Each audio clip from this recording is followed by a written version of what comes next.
नमस्कार, जय हिंद, वंदे मातरम। दोस्तों, स्वागत है आप सभी का गुरुजी वर्ल्ड एग्जाम स्टडी प्लेटफॉर्म में। This is Dheeraj Dwivedi from Guruji world. हम उम्मीद करते हैं कि आप सभी बेहतरीन होंगे और आप पढ़ाई भी बहुत अच्छे तरीके से कर रहे होंगे।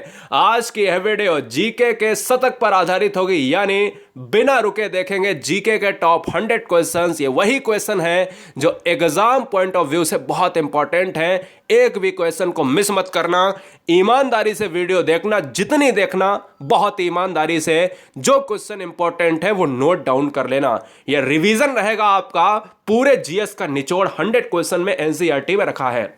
देखिए, हम यहां पर क्वेश्चंस के अलावा उसके अंदर की व्याख्या भी बताएंगे, जो कहीं से क्वेश्चन एग्जाम में बाहर नहीं जाने वाला। पहला क्वेश्चन, पृथ्वी की जुड़वा बहन कहे जाने वाले ग्रह का नाम क्या है? तो सिंपल सी बात है, यहां से बनते हैं दो क्वेश्चन।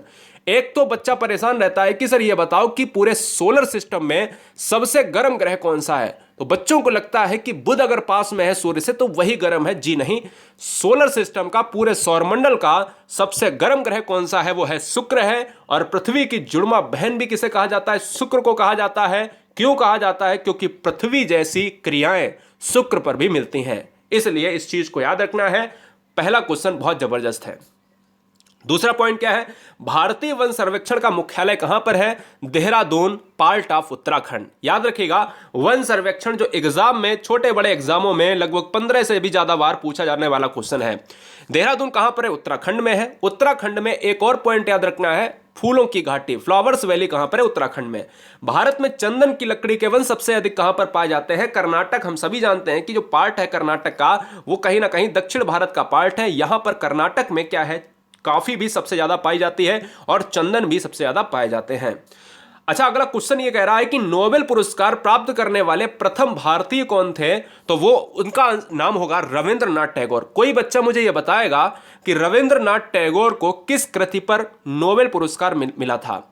जल्दी से बताएगा कमेंट बॉक्स में। क्या गीतांजलि पर मिला था? कमेंट करेगा फास्ट, बहुत बढ़िया। अगला क्वेश्चन है कि कौन सा राज्य भारत के सबसे पूर्व में है? अब देखिए, यहां से दो क्वेश्चन बनते हैं। एक तो क्वेश्चन ये बनेगा कि भारत में सबसे पूर्व में राज्य कौन सा है और भारत में सबसे पश्चिम में राज्य कौन सा है। अब आप सभी को याद रखना है कि जो पूर्व है वो होता है ये वाला, यानी पूर्व होता है, ईस्ट होता है ये, और ये जो होता है वो वेस्ट होता है, यानी पश्चिम होता है। तो ये वाला जो पार्ट आप देखते हो वो है अरुणाचल प्रदेश, और ये वाला पार्ट आप देखते हो वो है गुजरात। जब क्वेश्चन में कभी भी पूर्व वाला पूछे तो आप अरुणाचल प्रदेश मारिएगा। जब क्वेश्चन में ये पूछे कि सबसे पश्चिम में भारत का राज्य, स्टेट कौन सा है, तो वह गुजरात है। ये दोनों पॉइंट आपको साथ साथ याद कर लेने हैं। क्वेश्चन नंबर नेक्स्ट, चीनी यात्री फायान किसके काल में भारत में आया था? तो आंसर होगा विक्रमादित्य के काल में आया था। मैंने आपसे पहले ही कहा है कि कोई टेस्ट नहीं है, कोई बच्चा छोड़ के चला जाता है इस वीडियो को तो कोई दिक्कत नहीं है, लेकिन एग्जाम के लिए आपको पढ़ना पड़ेगा, ये कड़वा सच है, ठीक है ना। एग्जाम के लिए क्या पढ़ें सर? अगर तो मैं कहूंगा सब कुछ पढ़ो, कोई भी चीज छोड़नी नहीं है, ठीक है ना, सब कुछ पढ़ना है। विक्रमादित्य हो जाएगा। किस स्थान पर महात्मा बुद्ध ने ज्ञान प्राप्त के लिए जो है अपना स्थान चुना? तो मैं कहूंगा गया की बात करें। और दिल्ली भारत की राजधानी, जो सबसे इंपॉर्टेंट पॉइंट है, कब बनी? 1911 में बनी। ये याद रखना है, बहुत जबरदस्त पॉइंट है। दिल्ली भारत की राजधानी 1911 में बनी थी। अगला क्वेश्चन है कि भारत का, अब यहां से दो क्वेश्चन बनते हैं, ध्यान दीजिएगा। भारत का राष्ट्रीय जलीय जीव कौन सा है? तो जो जलीय जीव है हम ये कह सकते हैं वो है गंगा डॉल्फिन। पिछली बार क्वेश्चन आया हुआ है, आप सभी को पता होगा। नहीं पता होगा तो एक बार क्या लगा ले, प्रीवियस ईयर पेपर जरूर लगा ले। भारत का राष्ट्रीय जलीय जीव गंगा डॉल्फिन। अब कभी कभी ये गंगा डॉल्फिन ऑप्शन में नहीं होता है, तो याद रखना है इसको सुसु कहा जाता है। मैंने कई बार अपने वीडियोस में, लेक्चर्स में इसको जो है रिपीट किया है, ठीक है ना। तो गंगा डॉल्फिन को सुसु कहा जाता है, यानी भारत का जो राष्ट्रीय जलीय जीव है गंगा डॉल्फिन या सुसु। नेक्स्ट क्वेश्चन है कि संविधान सभा का स्थायी अध्यक्ष। अब दो क्वेश्चन आपको याद रखना है, एक तो स्थायी अध्यक्ष और एक अस्थायी अध्यक्ष। तो संविधान सभा की जो प्रथम बैठक हुई थी वो कब हुई थी? 9 दिसंबर को हुई थी। 1946 की बात करेंगे बच्चे, क्या जल्दी से बताइएगा। राजेंद्र प्रसाद को जो है चुना गया, क्या स्थायी अध्यक्ष? नहीं, इसके पहले हम आपको बता देते हैं कि 9 दिसंबर को जो बैठक हुई थी उसमें अस्थायी अध्यक्ष सच्चिदानंद सिन्हा को चुना गया, और 11 दिसंबर को जो बैठक हुई दूसरी संविधान की, उसमें स्थायी अध्यक्ष राजेंद्र प्रसाद को चुना गया, ठीक है। तो अस्थायी अध्यक्ष हैं सच्चिदानंद सिन्हा और स्थायी अध्यक्ष हैं राजेंद्र प्रसाद। अगला क्वेश्चन है, वास्को डिगामा कहां का रहने वाला था? वास्को डिगामा को श्रेय जाता है भारत की खोज का, ठीक है ना। और कोलंबस को जाता है अमेरिका की खोज का। तो पुर्तगाली था, क्यों आए थे? क्योंकि आप सभी जानते हो व्यापार का पर्पस था, और केरल के तट पर आप सभी जानते हो कि यहां से एंटर होते थे, क्योंकि ये मसालों वाला क्षेत्र था। यहां पर लौंग, इलायची जैसी जो है चीजें यहां पर होती थी, सारी चीजें ले जाते थे साथ में। संविधान सभा की प्रारूप समिति के अध्यक्ष कौन थे? तो डॉक्टर भीमराव अंबेडकर। यह प्रारूप समिति कितने सदस्यों की टीम थी? तो आप सभी जानते हो, नहीं पता है तो इस क्वेश्चन को पूछा गया है। तो प्रारूप समिति में कितने सदस्य हैं? तो आपको याद रखना है टोटल जो मेंबर है वो है 7। ठीक है। भारत की पहली महिला राज्यपाल कौन बनी थी? तो सरोजिनी नायडू। यह भी आपको याद रखना है। Question number 14। अभी मैंने ऊपर क्वेश्चन नंबर फर्स्ट में, सेकंड में बताया था कि फ्लावर्स वैली भारत के किस राज्य में है? तो उत्तराखंड में है। फूलों की घाटी कहां पर स्थित है? उत्तराखंड में स्थित है। वन सर्वेक्षण मुख्यालय कहां पर है? उत्तराखंड के देहरादून में है। और नेशनल जिम कार्बेट जो कहां पर है वो भी दोस्तों उत्तराखंड में है। स्वामी दयानंद सरस्वती का मूल नाम क्या था? तो दोस्तों याद रखिएगा, स्वामी दयानंद सरस्वती का जो मूल नाम था वो है मूल शंकर। क्लियर है? बहुत इंपॉर्टेंट है पॉइंट, जबरदस्त, कई बार एग्जाम में पूछा जाने वाला क्वेश्चन है, तो बहुत सारे बच्चे गलत करके चले आते हैं। ठीक है। वास्को डिगामा भारत में कब आया था? वास्को डिगामा कहां का निवासी था? मैंने ऊपर बताया है पुर्तगाली का, यानी पुर्तगाल।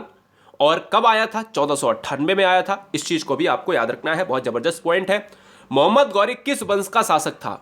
बहुत जबरदस्त क्वेश्चन है, क्योंकि मोहम्मद गौरी का एक ऐसा नाम है इतिहास में जो मतलब आने वाली पीढ़ियां छोड़ो कई शताब्दी बीत जाएंगी तब भी मोहम्मद गौरी का नाम मिटने वाला नहीं है। मोहम्मद गौरी किस वंश का शासक था? तो संसबनी वंश का शासक था। सिखों का प्रमुख त्योहार कौन सा है? तो दोस्तों ये बार इंपॉर्टेंट है, बहुत बार एग्जाम में क्वेश्चन नंबर 18 और 19 पूछा जाता है। सिखों का प्रमुख त्योहार कौन सा है? बैसाखी है। और पंजाबी भाषा की लिपि कौन सी है? वो है गुरुमुखी। जबकि हिंदी की कौन सी है? देवनागरी है। सभी भाषाओं की जननी किसे कहा जाता है? वो कहा जाता है संस्कृत को। क्लियर है? कोई दिक्कत, कोई समस्या नहीं होनी चाहिए। नेक्स्ट वन है 20 क्वेश्चन, कह रहा है भारत की यात्रा पर आने वाले पहले ब्रिटिश सम्राट कौन थे? तो बहुत इंपॉर्टेंट है, पहले ब्रिटिश सम्राट। अब इतिहास में ऐसा क्वेश्चन एग्जाम में 2 से 4 बार पूछा गया है। तो ब्रिटिश सम्राट थे जॉर्ज पंचम। क्लियर है? जॉर्ज पंचम कौन थे? पहले ब्रिटिश सम्राट थे जो भारत की यात्रा को सफर किया है। नेक्स्ट वन की बात करेंगे कि स्वामी विवेकानंद ने विश्व धर्म सम्मेलन कब संबोधित किया था? आप सभी जानते हो, शिकागो की बात करें, अमेरिका में यहां पर संबोधित किया। किसने किया? विवेकानंद ने। क्या किया? धर्म सम्मेलन। बहुत बार एग्जाम में क्वेश्चन पूछा है, कहां है भैया? Chicago, America. कब? 1893 में। किसने किया? विवेकानंद ने किया। क्या किया? विश्व धर्म सम्मेलन, है ना। ये सारे पॉइंट आपको क्लियर होने चाहिए। भारतीय राष्ट्रीय कांग्रेस की प्रथम महिला अध्यक्ष कौन थी? तो एनी बेसेंट थी। यह एक आयरिश महिला है, यानी इनकी जो सदस्यता थी वो आयरलैंड की। तो ये भी आपको याद रखना है।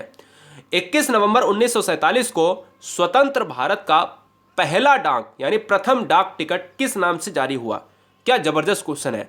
मतलब जो आप आज पोस्टल करते हो ना, पोस्टल आप जानते हो ना, जहां पर आप कोई भी चीज भेजते हो एक जगह से दूसरी जगह, वहां पर डाक का जो है आप इस्तेमाल करते हो पत्र व्यवहार में।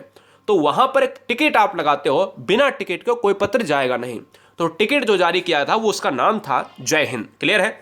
अगला पॉइंट, यदि पहली बार है तो दोस्तों चैनल को सब्सक्राइब कर ले। गुरुजी वर्ल्ड एग्जाम स्टडी आप सभी के राष्ट्रहित में बात करता है। तो दोस्तों क्वेश्चन नंबर 24 आपसे कह रहा है कि राज्यसभा के सदस्यों का चुनाव कितनी अवधि के लिए किया जाता है? बहुत जबरदस्त क्वेश्चन है। यहां से 2 क्वेश्चन बनते हैं, एक तो लोकसभा के लिए और एक राज्यसभा के लिए। तो राज्यसभा के लिए किया जाता है 6 वर्ष के लिए, और राज्यसभा की बात करें तो उपराष्ट्रपति राज्यसभा में 12 सदस्य नियुक्त करता है। कैसे? जो साहित्य कला विज्ञान के क्षेत्र में पारंगत होते हैं। अगला पॉइंट यह आता है कि यह बताओ कि जो लोकसभा है, लोकसभा में कितने करता है? 2 आंग्ल भारतीय। और लोकसभा के सदस्यों का कार्यकाल कितना होता है? 5 ईयर होता है। ठीक है ना? ये सारी चीजें आप सभी को पता है। संयुक्त राष्ट्र महासभा में हिंदी में भाषण। अब ये 2 क्वेश्चन में बच्चे कंफ्यूज हो जाते हैं। देखिए, संयुक्त राष्ट्र महासभा में किसने भाषण दिया था? तो बहुत सारे बच्चे विवेकानंद को लगा के आ जाते हैं, क्योंकि विवेकानंद और अटल बिहारी वाजपेयी के समय में जमीन आसमान का अंतर है। तो जब भी संबोधन की बात करें धर्म सम्मेलन की, तो विवेकानंद मारिएगा। कहां? शिकागो में 1893 में। और जब संयुक्त राष्ट्र की बात करें तो संयुक्त राष्ट्र सभा में जिसने भाषण दिया था वो थे अटल बिहारी वाजपेयी। तो दोनों पॉइंट अलग अलग हैं, दोनों ने भाषण दिए, एजेंडा अलग था। सिंधु सभ्यता का प्रमुख बंदरगाह कौन सा था? वेरी वेरी मोस्ट इंपॉर्टेंट, इतिहास जगत का काफी अच्छा क्वेश्चन है, ठीक है ना, प्राचीन इतिहास। तो सिंधु सभ्यता का प्रमुख बंदरगाह कौन सा था? तो लोथल, गुजरात। इंपॉर्टेंट है, अच्छे तरीके से याद रखना है। गुजरात में काली मिट्टी का जो है क्षेत्र पाया जाता है, जहां पर कपास का उत्पादन होता है। विश्व का सबसे बड़ा महाद्वीप कौन सा है? तो भारत की बात करो तो भारत एशिया महाद्वीप में आता है और विश्व में 7 महाद्वीप हैं, 7 कॉन्टिनेंट है, और एक महाद्वीप जीलैंडिया और बन रहा है, जो अगली किताबों में एनसीईआरटी में आ जाएगा। तो यानी एक महाद्वीप को और खोजा गया है जो 8वां महाद्वीप है। तो फिलहाल आपको 7 महाद्वीप मारना है और याद रखना है कि सबसे बड़ा महाद्वीप एशिया महाद्वीप है। अगला question 28, 29, 30, 31, 32, 33 very very most important, विश्व से संबंधित है। जवाब दीजिएगा। जवाब देना क्या है, इनके बारे में जो आपको अगर कुछ भी ज्यादा पता है वो जरूर लिखें। देखिए, विश्व का सबसे बड़ा महासागर। अब एक क्वेश्चन यहां पर आपने देखा होगा कि महाद्वीप, हमारी पृथ्वी महाद्वीप और महासागर में बटी हुई है। हमारा जो स्थल खंड है जिस पर हम रहते हैं वो महाद्वीप होता है, और जो पानी वाला क्षेत्र होता है वो हमारा महासागर होता है। याद रखिएगा, महाद्वीप को पैंजिया कहा जाता है, महाद्वीप को पैंजिया कहा जाता है, जबकि महासागर को पैथालासा कहा जाता है। ये बहुत डीप पॉइंट है, पैथालासा कहा जाता है प्राचीन भूगोल में। अगर हम आपसे ये पूछ दें कि विश्व का सबसे बड़ा महासागर कौन है, तो प्रशांत महासागर है। और अगर मैं एक और छोटा सा क्वेश्चन पूछ दूं, ये बताओ कि दुनिया का सबसे ऊंचा पर्वत कौन सा है, तो आप कहोगे सर माउंट एवरेस्ट है। लेकिन अगर मैं उल्टा पूछ दूं कि दुनिया का सबसे नीचा स्थान कहां पर है, तो वो भी प्रशांत महासागर में है। दुनिया का सबसे नीचा गर्त जो है प्रशांत महासागर में, जिसको कहते हैं मेरियाना गर्त, मेरियाना ट्रेंच, आप सभी को पता होगा, ठीक है ना। तो वो कहां पर है? प्रशांत महासागर में। अगला क्वेश्चन है विश्व की सबसे बड़ी अपवाह क्षेत्र वाली। अब ये क्वेश्चन इंपॉर्टेंट है, यहां से 2 क्वेश्चन बनेंगे, एक तो विश्व से और एक भारत से। दोनों क्वेश्चन याद रख लेना, आज बताऊंगा, दोबारा नहीं बताऊंगा। जब क्वेश्चन में पूछे भारत की सबसे बड़ी अपवाह क्षेत्र वाली नदी कौन सी है, तो वो है गंगा। और जब पूछे विश्व में सबसे बड़ी कौन सी है, वो है अमेजन नदी। दोनों को याद रख लेना है। अमेजन नदी विश्व की है सबसे बड़ी अफवाह। अफवाह का मतलब होता है जो पानी को ज्यादा लेकर जाती है, ठीक है। और सबसे जो है किसमें, सबसे जो है भारत में सबसे अफवाह वाली गंगा है। विश्व का सबसे बड़ा रेगिस्तान सहारा में है, अफ्रीका में है, लगभग 11 देशों में फैला हुआ है। कल को क्वेश्चन पूछ सकता है कि जो विश्व का सबसे बड़ा रेगिस्तान है वो सहारा है, वो कितने देशों में फैला हुआ है? 11 देशों में, लीबिया, चाड, माली, मोरक्को, है ना, मार्तानिया, इस तरीके के बहुत सारे देश हैं। विश्व की सबसे ऊंची पर्वत चोटी, बच्चे को पता होगा, माउंट एवरेस्ट है, नेपाल का पार्ट है। माउंट एवरेस्ट को नेपाल में सागर माथा कहते हैं, भारत में माउंट एवरेस्ट कहते हैं, और तिब्बत में माउंट एवरेस्ट का नाम है चोमुलंगमा। क्या कहते हैं? चोमुलंगमा। मैं 2 क्वेश्चन फिर से रिपीट करूंगा। भारत में माउंट एवरेस्ट को माउंट एवरेस्ट कहते हैं, तिब्बत में माउंट एवरेस्ट को चोमुलंगमा कहते हैं, और नेपाल में माउंट एवरेस्ट जो नेपाल में है वहां पर सागर माथा कहते हैं। विश्व का सबसे बड़ा डेल्टा सुंदरबन डेल्टा है। विश्व में सबसे ऊंचा क्रिकेट मैदान हिमाचल प्रदेश में चैल है। 34, बिहू किस राज्य का प्रसिद्ध त्योहार है? असम का है। राजधानी दिसपुर की बात करेंगे क्या बच्चे? जल्दी से कमेंट करो। असम में आप सभी जानते हो काजीरंगा राष्ट्रीय उद्यान है, मानस राष्ट्रीय उद्यान है। अगर कल को क्वेश्चन ये पूछा जाता है कि एक सींग वाले गैंडे किस राज्य में मिलते हैं, तो असम के काजीरंगा में मिलते हैं।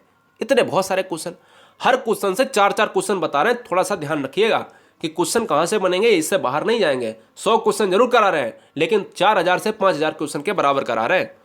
7 पहाड़ियों का नगर कौन सा कहलाता है? तो दोस्तों रोम है। याद रखिएगा, रोम बहुत इंपॉर्टेंट क्वेश्चन है, कई बार एग्जाम में पूछा गया। रिपब्लिक पुस्तक किसने लिखी? रिपब्लिक पुस्तक को लिखने वाले प्लेटो हैं। प्लेटो साहब ने रिपब्लिक पुस्तक को लिखा है, और ये 37, 38, 39 ये इन्होंने तो घमासान मचा के रखा है एग्जाम में। खजुराहो मंदिर, अब ध्यान दीजिएगा, अगर कल को क्वेश्चन ये पूछ लिया जाए, ध्यान दीजिएगा, कल को क्वेश्चन ये पूछ लिया जाए कि खजुराहो मंदिर किसने बनवाया और खजुराहो मंदिर है कहां पर, तो यार याद रखो कि खजुराहो मंदिर जो part of MP Madhya Pradesh में है, और इसको बनवाने वाले जो वंश के शासक थे वो चंदेल। अजंता और एलोरा गुफाओं की बात करें तो ये कहां पर है? तो ये है महाराष्ट्र, ठीक है ना। और किसने बनवाया? आप ये कमेंट करके जल्दी से बताओ। मैंने पिछले सेशन में बताया था, जल्दी से बताइएगा। महाराष्ट्र में है, और कहां पर है? औरंगाबाद में। ये कहां पर है? मध्य प्रदेश में है, ठीक है। ये बात आपको याद रखनी है। 42वें संविधान संशोधन को मिनी संविधान कहा जाता है। कल को क्वेश्चन आ सकता है कि ये बताओ कि छोटा संविधान किसे कहते हैं? तो 42वां संविधान संशोधन जो 1976 में हुआ था, उसको मिनी संविधान कहा जाता है, जिसमें धर्मनिरपेक्ष और समाजवादी अखंडता जैसे शब्दों को जोड़ा गया था। क्लियर है? चले आगे। 40, Jim Corbett national park Bharat में कहां पर स्थित है? तो उत्तराखंड में है। जिम कॉर्बेट नेशनल पार्क का पुराना नाम क्या है? कल को क्वेश्चन आ सकता है। तो हेली नेशनल पार्क है। क्या है? हेली नेशनल पार्क है। याद रखिएगा, यह सबसे पुराना है, सबसे ओल्ड है और सबसे पहला है। इसका पहले का नाम हेली नेशनल पार्क है। इस चीज को आपको याद रखना है। भारत की सबसे महत्वपूर्ण मिट्टी का नाम क्या है? जलोढ़ मिट्टी है। जलोढ़ मिट्टी कैसे बनती है? तो जलोढ़ मिट्टी दोस्तों रिवर के द्वारा इसका निर्माण होता है। रिवर के जो नदियां होती हैं वो अपने पानी के साथ, बहाव के साथ जो मिट्टियां लाती हैं और एक नए प्रदेश में छोड़ जाती हैं। जैसे बिहार से कोई पानी आ रहा है उत्तर प्रदेश में, या उत्तर प्रदेश से कोई नदी जैसे गंगा है बिहार जा रही है, ठीक है ना। तो हम ये कह रहे हैं कि कोई भी नदी अगर उत्तर प्रदेश से बिहार जा रही है तो वो क्या करेगी? अपनी नदी के साथ यानी उत्तर प्रदेश की मिट्टी को उखाड़ के बिहार में जो है लेपती हुई चली जाएगी। तो वो क्या होती है? वो मिट्टी होती है, वही जलोढ़ मिट्टी है। उसमें से अगर नई मिट्टी होगी तो वो दोस्तों होगा क्या? खादर मिट्टी होगा। और जो पुरानी मिट्टी होगी वो होगी बांगर मिट्टी। ये भी आपको याद रखना है, कई बार एग्जाम में पूछा जाता है बांगर मिट्टी कैसी होती है? तो पुरानी मिट्टी। और खादर कैसी होती है? तो नई मिट्टी होती है। छोटा नागपुर पठार की सबसे ऊंची पर्वत चोटी कौन सी है? तो पारसनाथ है। बहुत इंपॉर्टेंट है। इलेक्ट्रॉन की खोज करने वाले कौन थे? जे थॉमसन थे। याद कैसे करोगे? ईंट पर नाच। ईंट पर नाच। अगर कल को क्वेश्चन इलेक्ट्रॉन पूछ दे तो थॉमसन टी से शुरू होता है ना। तो electron Thomson, proton Rutherford, neutron Chadwick. Clear है? ईंट का मतलब है इलेक्ट्रॉन की खोज किसने करी है? तो टा का मतलब है थॉमसन ने। प्रोटॉन को ही पूछ लेता कल को एग्जाम में तो क्या है? रा है रदरफोर्ड ने। ये ट्रिक है। और न्यूट्रॉन की चैडविक ने। ये चीज आपको याद रखनी है। परमाणु बम का आविष्कार किसने किया है? तो ऑटो हान ने किया है। इंपॉर्टेंट है, याद रखिएगा। भारतीय प्रायद्वीप का नाम क्या है? अब देखिए भारतीय प्रायद्वीप क्या होता है? ये प्रायद्वीप है। भारत का प्रायद्वीप क्या होता है? जो पानी से तीन तरफ, इधर भी वाटर, इधर भी वाटर, इधर भी वाटर, और इधर क्या है? इधर है लैंड यानी भूमि। आप सभी समझते हो कि जो भी चीज तीन तरफ से पानी से घिरी हो उसको हम प्रायद्वीप कहते हैं। और ये जो क्षेत्र है ना, ये दक्कन का पठार सिस्टम की बात करता है। ये चीज आपको याद रखना है। भारत में पशुओं का सबसे बड़ा मेला कहां पर लगता है? सोनपुर में लगता है। पार्ट ऑफ बिहार है। और बिहार की शोक नदी कही जाती है, कोसी कही जाती है। और बिहार की बात करें तो पटना जो है राजधानी है। और इंपॉर्टेंट पॉइंट ऑफ व्यू से याद रखिएगा कि यहां पर एक चित्रकला बहुत प्रसिद्ध है, मधुबनी। मधुबनी चित्रकला आपको याद रखना है किस राज्य की है? बिहार की है। विश्व व्यापार संगठन जिसको कहते हैं WTO, वर्ल्ड ट्रेड ऑर्गेनाइजेशन का मुख्यालय कहां पर है? जिनेवा में है। और जो स्विट्जरलैंड की बात करता है, WHO का मुख्यालय, वर्ल्ड हेल्थ ऑर्गेनाइजेशन, वो कहां पर है? वो भी जिनेवा में है। WMO कल पूछ ले तो ये भी क्या है? वर्ल्ड की बात करता है। और जल्दी से बताओ यम का मतलब क्या होता है? मैं हिंदी में बता दूं, फटाफट बताइए। बता दूं? जी हां, मौसम, विश्व मौसम संगठन विभाग। तो मैं कह सकता हूं कि ये भी जिनेवा में है। तो कुल 3 क्वेश्चन तैयार हो गए। एक WTO, एक WMO, जितने भी W से स्टार्ट हो वो O पर खत्म हो, और एक WHO। ये सभी मुख्यालय कहां पर है? जिनेवा के स्विट्जरलैंड में है। केरल के तट को, अब देखो ये भारत है ना, मैं पूरा ही बना देता हूं, समझा ही देता हूं आपको। यहां से 2 क्वेश्चन बनते ही हैं। ये वाला एक इलाका है जिसको पश्चिमी इलाका कहते हैं, और ये एक इलाका होता है ये पूर्वी इलाका। ये वाला जो इलाका होता है वो कोरोमंडल तट कहलाता है। कोरोमंडल तट, ठीक है ना। और ये वाला जो इलाका है ये मालाबार तट कहलाता है। यानी ये केरल वाला इलाका, इधर केरल है और इधर है तमिलनाडु।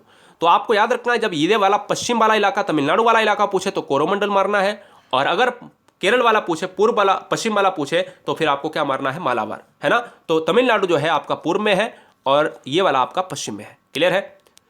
रेगुलेटिंग एक्ट जो है 1773 में आया था। बहुत इंपॉर्टेंट है। भारत के पश्चिमी तट पर कौन सा सागर है? तो हम कह सकते हैं कि जो पश्चिमी तट है ये वाला, इधर क्या है? अंडमान निकोबार है। और इधर क्या है? लक्षद्वीप है। इधर क्या है? बंगाल की खाड़ी है, बी है। और इधर क्या है? अरब सागर है। इधर की सारी नदियां अरब सागर में गिरेंगी, इधर की सारी नदियां बंगाल की खाड़ी में गिरेंगी। जनगण मन को संविधान सभा ने राष्ट्रगान, यानी जनगण मन को संविधान सभा ने राष्ट्रगान कब घोषित किया? हमारा राष्ट्रगान कौन सा है? जनगण मन है, ठीक है ना। किसने लिखा? रविन्द्रनाथ टैगोर ने लिखा। रविन्द्रनाथ टैगोर ने अपने देश के अलावा बांग्लादेश का भी राष्ट्रगान लिखा है जिसका नाम है आमार सोनार बांग्ला। 24 जनवरी 1950 को भारत का राष्ट्रगान भारतीय संविधान में शामिल हुआ है। यह इंपॉर्टेंट है, याद रखना है। सिकंदर ने भारत पर कब आक्रमण किया है? 326 BC में किया है। याद रखना है, very very most important. Sikandar और मोहम्मद गौरी जैसे पार्ट बहुत एग्जाम में पूछे जाते हैं। भारत का राष्ट्रगान सबसे पहले, यह क्वेश्चन इतनी बार पूछा गया है, कई बार एग्जाम में पूछा जाने वाला क्वेश्चन है। भारत का राष्ट्रगान सबसे पहले कब गाया गया? तो 1911 में गाया गया। ये तो कब हो गया? कहां गाया गया? कोलकाता अधिवेशन में। क्यों गाया गया? क्योंकि कांग्रेस का अधिवेशन था कोलकाता में। बहुत इंपॉर्टेंट है, जगह पूछता है ये वाला कोलकाता वाला, यही आपको याद रखना है। और 1911 में ही भारत की राजधानी दिल्ली बनी थी, ये भी आपको याद रखना है। ठीक है, ये इंपॉर्टेंट पॉइंट है, अच्छे से याद रखना। ग्लोब पर कुल अक्षांश रेखाओं की संख्या क्या होती है? तो पूरा ग्लोब है, अगर हम ऐसी ऐसी रेखाओं को खींच देते हैं, ये अक्षांश रेखाएं हैं, तो इनकी संख्या होती है 181। और ग्लोब पर अगर मैं ऐसी ऐसी रेखाओं को खींच देता हूं, खड़ी रेखाओं को, तो इनकी संख्या होती है 360। ये भी आपको याद रखना है। तो कल को क्वेश्चन अगर देशांतर रेखाओं से पूछे तो देशांतर रेखाएं होती हैं टोटल 360 होती हैं। और ग्लोब पर कुल अक्षांश रेखाएं जिसको कहते हैं लैटिट्यूड, वो होती है, पड़ी रेखाएं होती हैं 181। संसार में मीठे पानी की सबसे बड़ी झील कौन सी है? तो वो है सुपीरियर झील है। और ये बात इंपॉर्टेंट है, अच्छे तरीके से भेजे में बैठा लीजिएगा। और भारत की सबसे ताजे पानी की झील, बड़ी झील बूलर झील है, जो जम्मू एंड कश्मीर में है। क्लियर है, याद रखेंगे ना? सबसे ताजे पानी की झील, मीठे पानी की झील बूलर है। यानी भारत में अगर पूछे मीठे पानी की झील तो बूलर है, संसार में पूछे तो सुपीरियर है। अगला क्वेश्चन, शिवाजी के मंत्रिमंडल का नाम क्या था? क्या जबरदस्त क्वेश्चन है गाइस। शिवाजी के मंत्रिमंडल का नाम क्या था? तो अष्टप्रधान शिवाजी के मंत्रिमंडल का नाम था। जो भी मंत्रिमंडल थे उसमें 8 लोग थे, तो 8 लोगों की एक मंत्रिमंडल की एक क्या थी? परिषद थी। इसलिए शिवाजी का नाम आपको याद रखना है। भारत के किस द्वीप में सक्रिय ज्वालामुखी है? तो आपको याद रखना है, अंडमान निकोबार में जो वैरन द्वीप है वहीं पर क्या है? सक्रिय ज्वालामुखी। भारत में एकमात्र क्या है? एकमात्र जो है सक्रिय ज्वालामुखी है, जिसको वैरन द्वीप कहा जाता है, अंडमान निकोबार पार्ट में है। भारत की प्राचीन श्रृंखला कौन सी है? तो आपको याद रखना है कि भारत में प्राचीन श्रृंखला अरावली शिखर है। और अरावली शिखर का जो सबसे ऊंचा पर्वत है वो कौन सा है? शिखर है, वो है गुरु शिखर है। क्लियर है, ये बात आपको याद रखनी है। 21 दिसंबर को सूर्य ठीक किस रेखा के ऊपर होता है? तो आप सभी को बता दें, ये पृथ्वी है। बीचों बीच अगर कोई रेखा गुजरेगी वो 0 डिग्री होती। नीचे अगर दक्षिण, ये साउथ हो जाता है, ये आपका क्या हो जाता है? ये हो जाता है नॉर्थ हो जाता है। अगर ऊपर से गुजरेगी तो यहां पर आएगी, और नीचे से तो यहां पर आएगी। 23.5 डिग्री जो रेखा होगी ऊपर वाली, यहां से ये वाली जो रेखा होती है वो कर्क होती है, और नीचे वाली होती है मकर होती है। अगर यहां पर 21 दिसंबर को होगा तो क्या होगा? यहां पर 21 जून को चमकता है तो फिर क्या होता है? कर्क रेखा पर। और यहां पर 21 दिसंबर को तो मकर रेखा पर। तो हमें पूछा है 21 दिसंबर तो मकर रेखा, कल को 21 जून हो तो हम मार देते हैं कर्क रेखा। किस ग्रह को जल ग्रह कहा जाता है? नीला ग्रह कहा जाता है पृथ्वी को। क्यों ये नीला ग्रह क्यों कहा जाता है? क्योंकि इस पर जल की उपस्थिति है। गुरुजी वर्ल्ड एग्जाम स्टडी को सब्सक्राइब कर लें एक एक क्वेश्चन को तोड़ने के लिए। 61 क्वेश्चन, कौन सा महासागर पृथ्वी का 1/3 भाग घेरता है? सिंपल सी बात है, 1/3 भाग का मतलब है कि अगर पूरी तरीके से ये 4 पार्टों में बांट दिया जाए, और 1/3 का मतलब है कि पूरे पार्ट को बांट यहां पर घेर ले। और हम ये कह सकते हैं कि यह प्रशांत महासागर है, जो सबसे बड़ा महासागर है इस धरती पर।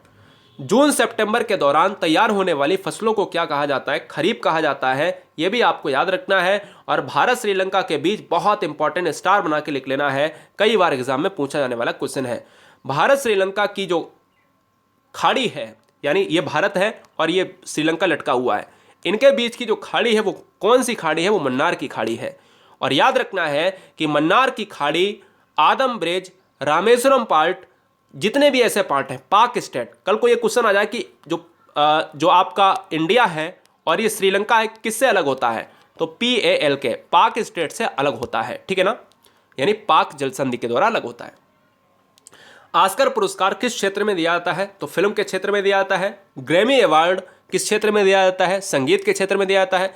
कलिंग पुरस्कार किस क्षेत्र में दिया जाता है? तो वो विज्ञान के क्षेत्र में। पुलित्जर पुरस्कार किस क्षेत्र में दिया जाता है? तो वो पत्रकारिता के क्षेत्र में, है ना। तो सारी चीजें आपको बता दी है। झीलों की नगरी कौन सा शहर कहलाता है? तो राजस्थान का उदयपुर है, जिसे झीलों की नगरी कहा जाता है। Very very most important question है, जबरदस्त क्वेश्चन है, अच्छा क्वेश्चन है, कई बार एग्जाम में ट्रेंड किया है। उड़न परी किसको कहा जाता है? भारत में उड़न परी PT ऊषा को कहा जाता है। कई बार एग्जाम में पूछा जाने वाला क्वेश्चन है। शिक्षा दिवस कब मनाया जाता है? तो 11 नवंबर को शिक्षा दिवस मनाते हैं। कोई बच्चा मुझे बताएगा कि ये बताओ कि शिक्षक दिवस कब मनाते हैं? कोई बच्चा बताइएगा कि शिक्षक दिवस हम कब मनाते हैं। उड़न परी किसे पुकारा जाता है? PT ऊषा को। शिक्षा दिवस कब मनाया जाता है? 11 नवंबर को। अमरकंटक किस पहाड़ी के उद्गम स्थल की बात करता है? तो अमरकंटक जो है वो नर्मदा की बात करता है। नर्मदा दोस्तों, नर्मदा नदी पर बना है। और अमरकंटक का जो पार्ट है वो है मध्य प्रदेश से रिलेट। उपराष्ट्रपति का चुनाव कौन करता है? तो उपराष्ट्रपति की कोई भी शपथ नहीं दिलाता है, उपराष्ट्रपति की कोई नियुक्ति नहीं करता है। उपराष्ट्रपति का जो चुनाव होता है वो संसद के सदस्य करते हैं। और याद रखिए दोस्तों कि जो उपराष्ट्रपति है वो राज्यसभा के पदेन सभापति होता है और राज्यसभा भारत का उच्च सदन है।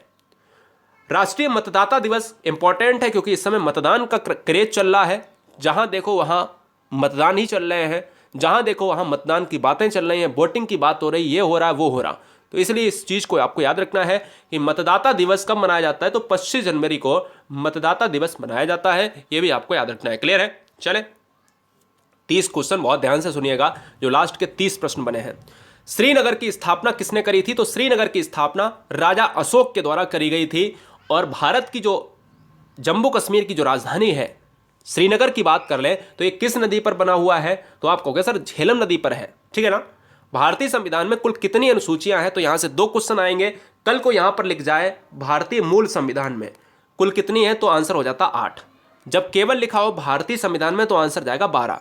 मूल संविधान जैसे ही लग जाता है तो वहां पर आंसर ये हो जाता है, क्योंकि जब संविधान बना हुआ होता है तो संशोधन हुए। 9वीं अनुसूची आई थी वो पहला संविधान संशोधन हुआ था 1951 में। तो इसलिए अभी अगर पूछा जाए कि वर्तमान में भारत में अनुसूचियां कितनी हैं तो 12 हैं।